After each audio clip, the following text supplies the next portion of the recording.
From the 1011 Now streaming studio in Lincoln, Nebraska, this is the NReport Husker Show, sponsored by Fat Dog's Convenience Store. Good evening and welcome into the NReport Husker pregame show. I'm Jessica Blum alongside my co-host, WOWT Sports Director Clayton Collier. Nebraska completes its road game schedule tonight with this Big Ten matchup in State College, Pennsylvania against the Nittany Lions on their senior day. This is the 19th meeting between the two. Nebraska narrowly wins the all-time series 10-8.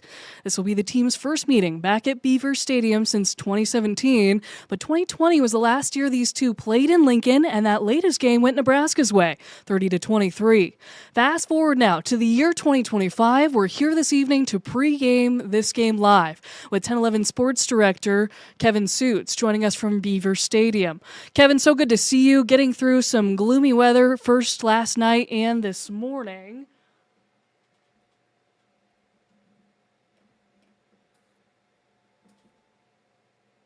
It's Nebraska's final road game of the season, and this is a big one. Nebraska's 7-3, trying to make a push for a chance to improve its bowl situation for later in the year. But just to give you a quick scene setter of what it's like here, fans are making their way in. It's going to be the largest crowd Nebraska's played in front of all season. Over 100,000 fans are expected. However, because of Penn State's struggles this year, the kickoff time, it's a night game, and the weather, which we'll get to that in a second. I know you like to talk about that, Jessica. Tickets were going online today for $3. Even last night, they were under 10, and they've continued to drop. It's still going to be loud. It's still going to be full. They're calling for a whiteout here, but I will say there's going to be a smattering of red and black. Nebraska fans have made this trip, and even some of those Nebraska fans on the East Coast, I think they've taken advantage of the opportunity to watch the team live, especially at a potential cheap price. Now, as for the weather, you saw a stocking cap right there and gloves. It's not needed. It's actually been a very pleasant day. It's been in the 40s, not much of a breeze. However, the sun is now down. It was a picturesque scene as the sun set over my left shoulder here.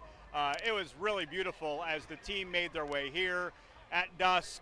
But now the sun is no longer out. It's dark, and we expect the temperatures to decrease. It looks like most of this game is going to be played in the 35-36 range, but the wind isn't terrible right now. I don't know how much that's going to impact this football game, but I do know from a fan's perspective, I think that they would take this for mid-November on the East Coast any day.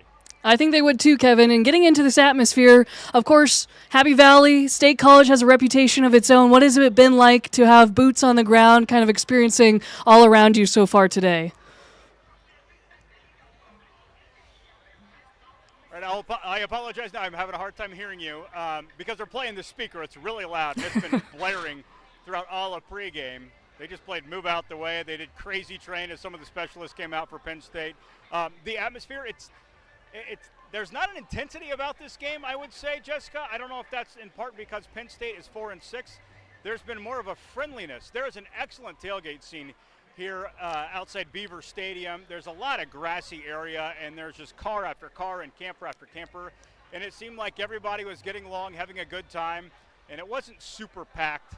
Again, I think that's part of the, I've already indicated those reasons why I think that might be the case. It's similar to why there's not a ton of people paying a high dollar for this game.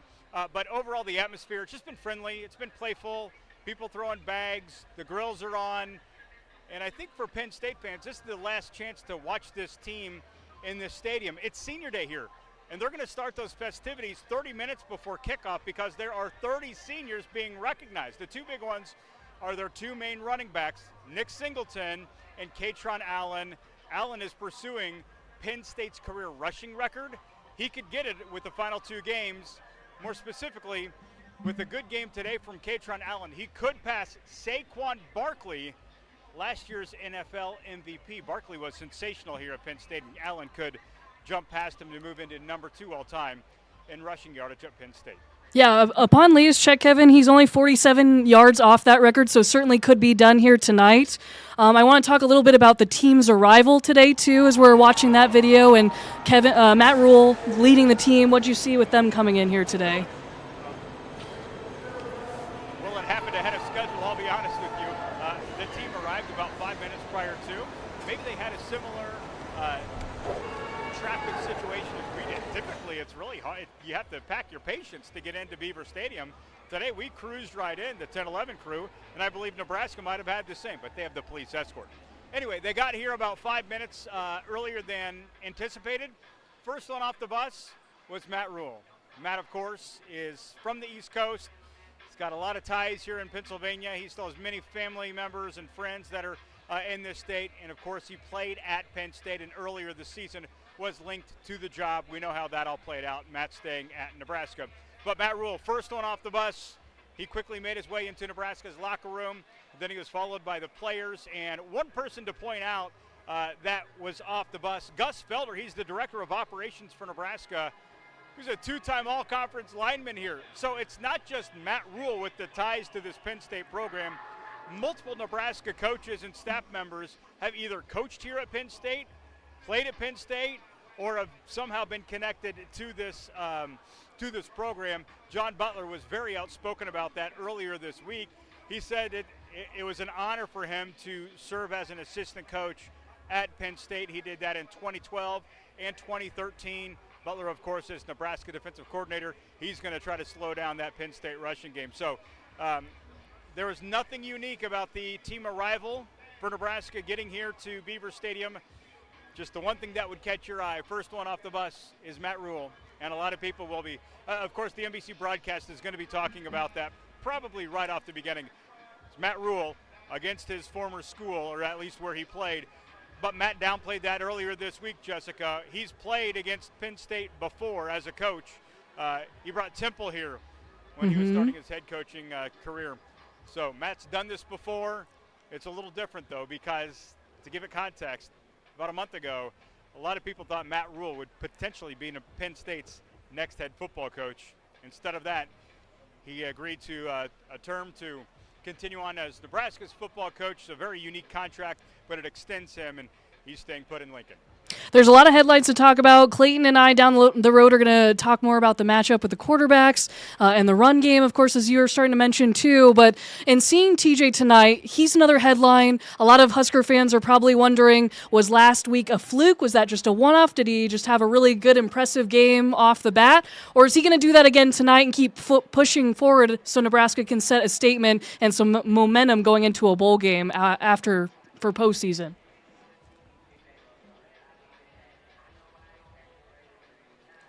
Well, for TJ Lateef, this is a bigger challenge than UCLA. And that's no disrespect to the Bruins, but UCLA is at one end of the spectrum defensively. Penn State's at a completely different end. Penn State started the year ranked third nationally.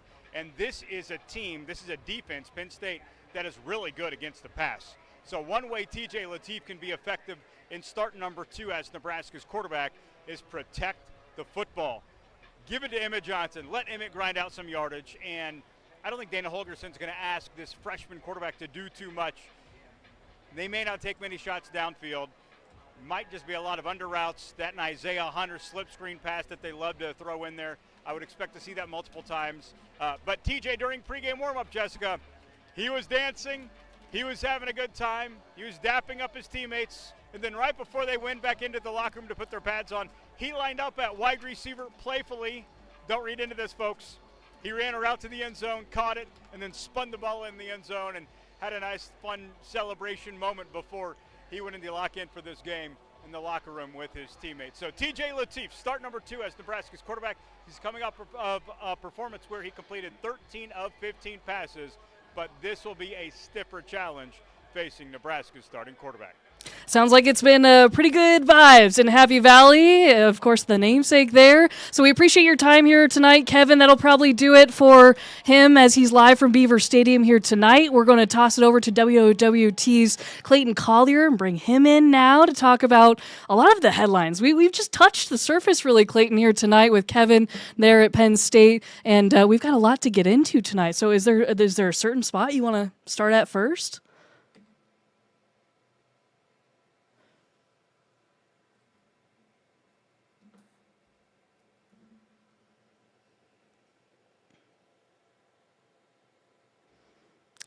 Clayton, I can't hear you. I don't want to cut you off, but I can't hear you. Is your audio up? All right. There you are. There we go. Sorry. Yep. Go for it again. Yep. You're good. Well, Well, Jessica, what I was saying was we'll start off with the fact that, Matt Rule, obviously first off the bus, so let's start there. Going back to his alma mater, not only his alma mater, but you're talking about the place where he met his wife, the place where he began his coaching career under Joe Paterno. He's got family. He's got so many ties over there. So to go back, he downplayed this, but nonetheless, it is a storyline. It's a special moment for him to be going back. Then you add in that a month ago, there was a ton of speculation that could he be leaving for that open job. Obviously, Nebraska putting that to bed with the extension that Matt Rule signed that Kevin had mentioned earlier on this year. So Penn State in a position where they're still looking for their head coach.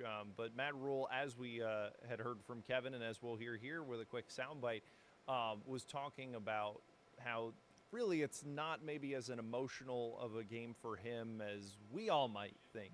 Here's what he had to say. I don't have very many at all, to be honest with you. I spoke earlier to you guys about how much I love my time there, but it's just different for me, Sam, because I've been back so many times. I have a lot of respect for Terry. I have a lot of respect for their team, but I want this week to be 100% about our players.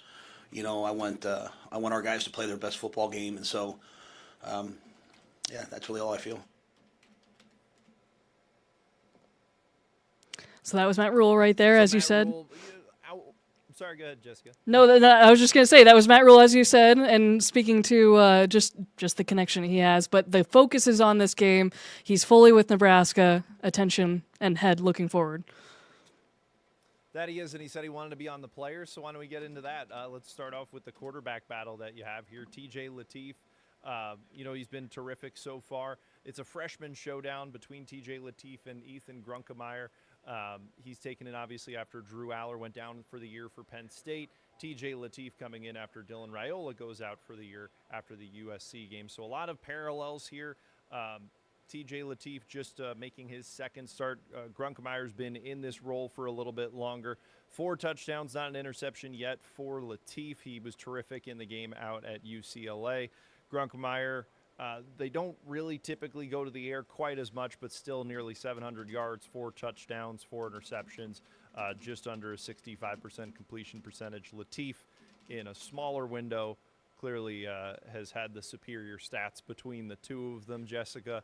But what I'm interested to see here between the two of them in this game is if the Huskers kind of turn TJ Lateef loose when it comes to the run game. I mean, he's been billed. He is a dual threat. We've seen him run a little bit, especially in the Akron, the Houston Christian game. Haven't quite seen it as much so far as the starter, both coming in the USC game and against UCLA.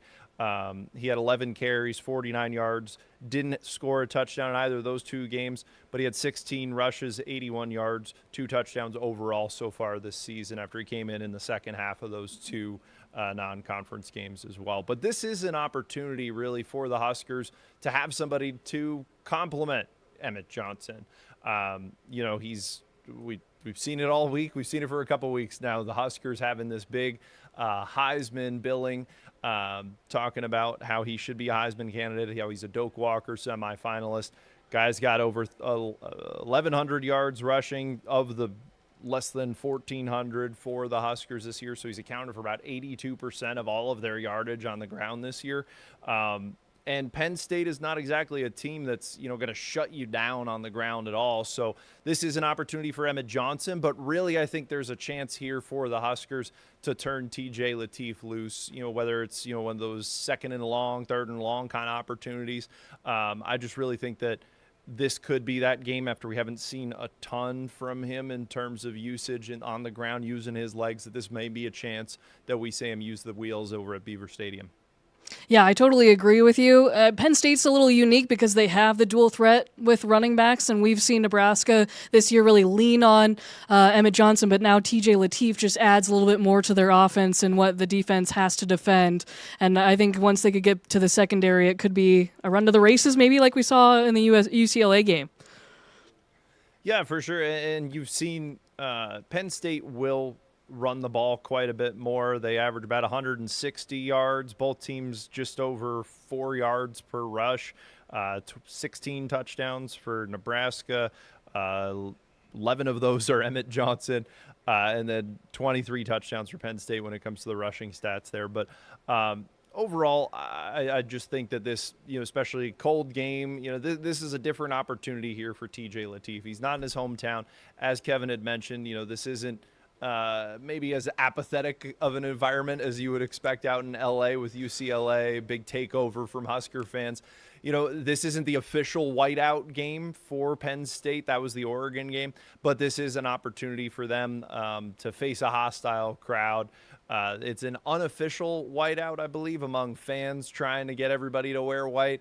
But nonetheless, playing a night game at Penn State, that's about as tough of a college environment, even when they are, facing a 4-6 season, having all the upheaval they have. It's still Penn State. It's still one of the best college atmospheres in the nation, and you have a freshman quarterback going into that. There's a reason that throughout all of Penn State's struggles, you look at their performance in home games. You have Oregon that they went to double overtime against. You have Indiana that, if not for that, miraculous drive, that incredible catch in the end zone, Penn State very well could have had that win there against Indiana. So,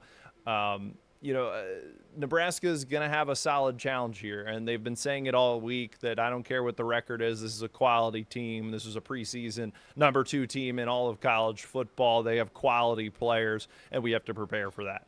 Well, I'll just throw this and sprinkle this in here while we're talking about it then, because I saw the spread was, 9-10 points for Penn State to be a favorite. What do you think about that? Yeah, I hadn't seen that today. I saw it was shifting throughout the week. I think it went as close as 7.5, went up to 8.5. I don't know what it's at right now. Okay. But, it's interesting there. Like we said, this is a game that potentially you would think on paper Nebraska is overlooking, that they don't maybe, that they could easily overlook, I should say. You see a 4-6 Penn State team that's been down on their luck, that's fired their head coach. But like I said, the atmosphere is rough. They still got players that resulted in them being the number 2 team in the country at the beginning of the year.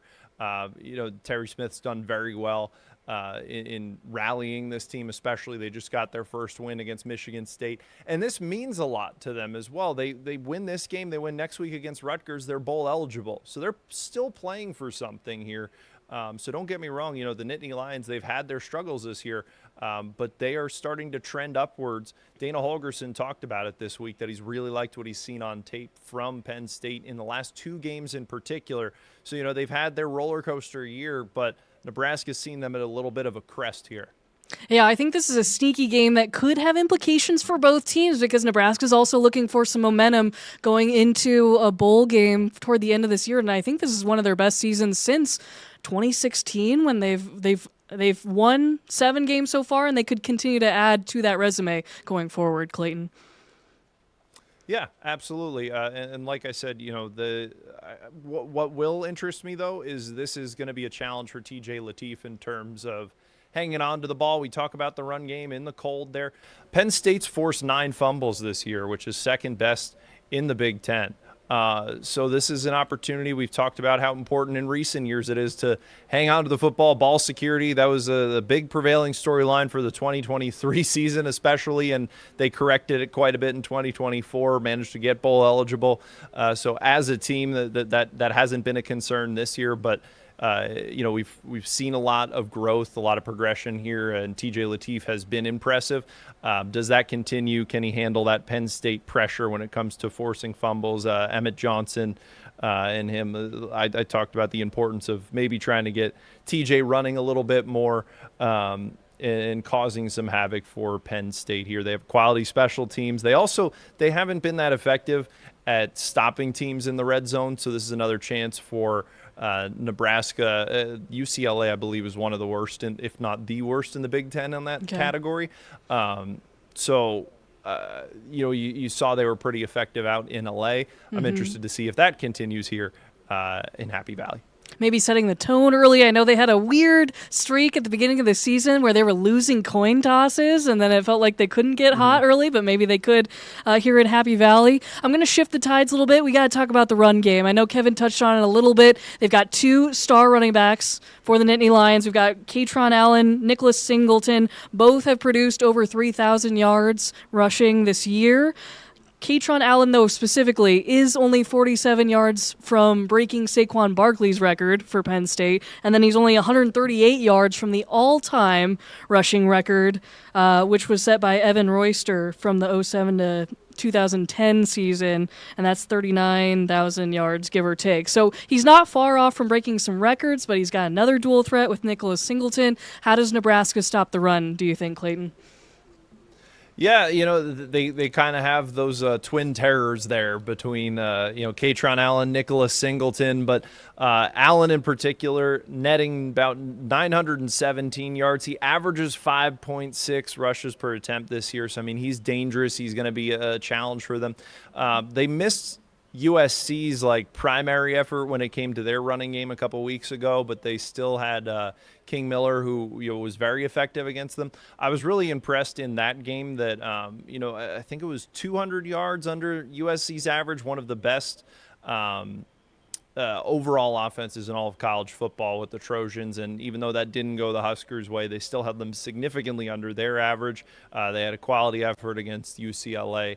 So the trenches were an early conversation piece of being a struggle for the Huskers. They seem to be kind of trending upwards there, and now we get to see if that continues against Penn State. Neither team has been particularly effective this year at defending the run. They both have quality backs, so this could be an interesting night when it comes to the ground game. Yeah, so we've kind of spread out the offense there, and Kevin did a great job off the top, just talking about everything kind of in general that we were going to talk about throughout this show.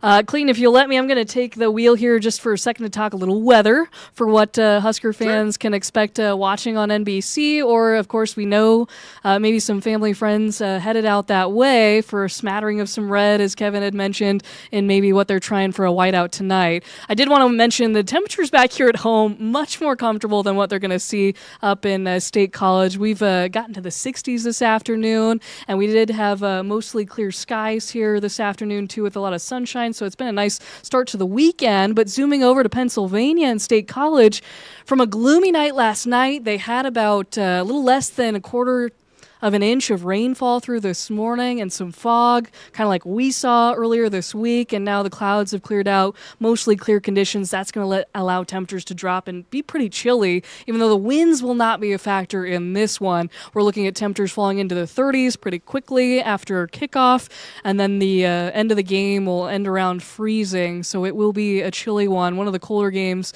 Nebraska has faced so far this season. Thankfully, no snow on the ground. We know we can get just about anything here back in Lincoln at this time of the year as well, but it should be a pretty good night of football, and late November football at that in State College. Yeah, and Nebraska's used to it, right? I mean, it's not like the cold is going to be a factor for them. That was a talking point ahead of the USC game, hey, these guys from California are coming in. Hopefully, with the cold that we saw in Lincoln a couple weeks ago, maybe that could help the Huskers. Obviously, it was a pretty close game until Dylan Raiola went down with that injury. But, I don't really see that being a huge factor for either team. Other than if you have some bumps and bruises, it probably hurts a little more when you're getting the hit in the cold, which maybe that favors the Huskers a little bit because they're coming off of the bye week.